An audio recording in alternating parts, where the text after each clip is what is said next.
Welcome to the Daily Bread Bible Study. We are looking at day 132 for 2 Chronicles chapters 17 through 20. Now, in 2 Chronicles 17, we see King Asa's death and Jehoshaphat succeeds him. That's a great name, Jehoshaphat. He follows in God's ways and is blessed. And it is noted here that King Jehoshaphat sent his officials to instruct the cities of Judah with the book of the law. This makes me think about Josiah's reformation, as mentioned in 2 Kings 23, which says in verse 22 of chapter 23 in 2 Kings, "No such Passover had been kept since the days of the judges who judged Israel, or during all the days of the kings of Israel or the kings of Judah. But in the 18th year of King Josiah, the Passover was kept to the Lord in Jerusalem." So, 2 Chronicles appears to indicate that the Passover had been kept in accordance with the book of the law, whereas 2 Kings seems to indicate that the Passover was not kept according to the book of the law. Don't know what's happening here.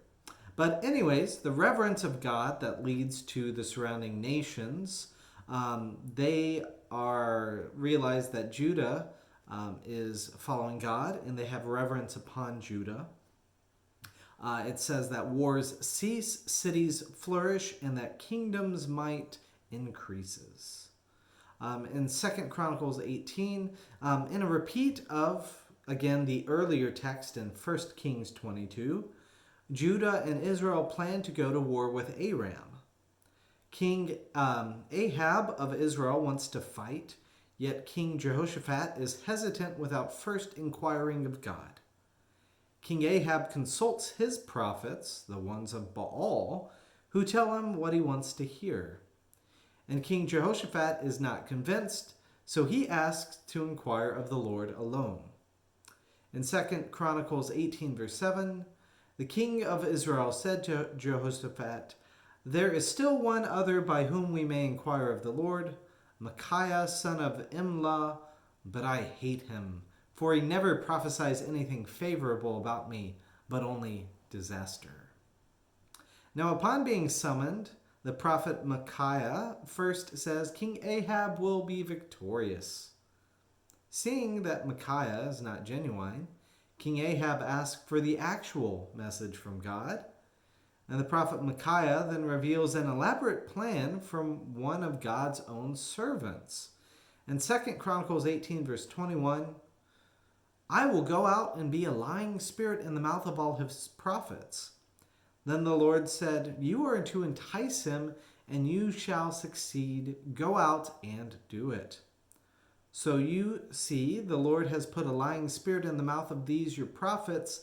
The Lord has decreed disaster for you. There is a brief confrontation with Zedekiah. The interesting thing about Zedekiah is that it is also the name of the last king before Jerusalem and Judah falls to the Babylonians in 2 Chronicles 36, verse 11.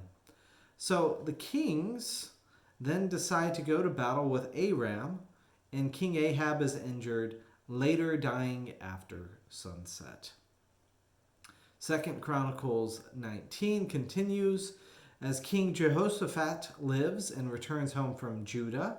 In Jerusalem, Jehu the seer, the prophet, rebukes Jehoshaphat for aligning himself with those who, quote, hate the Lord, aka King Ahab. God is angry, but will not destroy Jehoshaphat.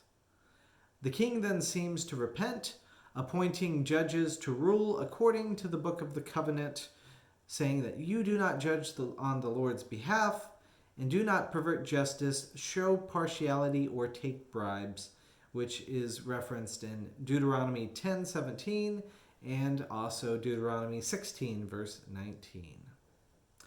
Similarly, Levites and priests are appointed as the court of appeals, which goes along with Deuteronomy 17:8 verse through 13.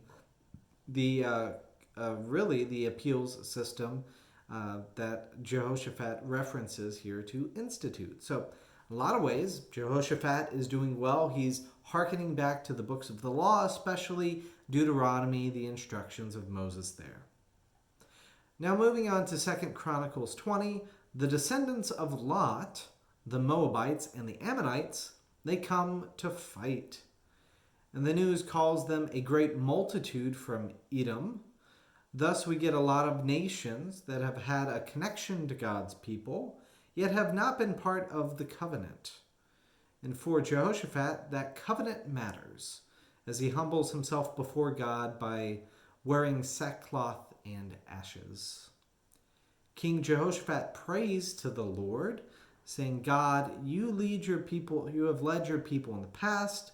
These nations have been enemies with us for a long time, and if we perish, who will worship you in your chosen sanctuary? So 2 Chronicles 20 verse 12 says, O our God, will you not execute judgment on them? For we are powerless against this great multitude that is coming upon us. We do not know what to do, but our eyes are on you. Now the Spirit comes upon Jehaziel, a descendant of Asaph, the prophetic musician. And in verse 17 we see, this battle is not for you to fight. Take your position, stand still, and see the victory of the Lord on your behalf, O Judah and Jerusalem. Do not fear or be dismayed.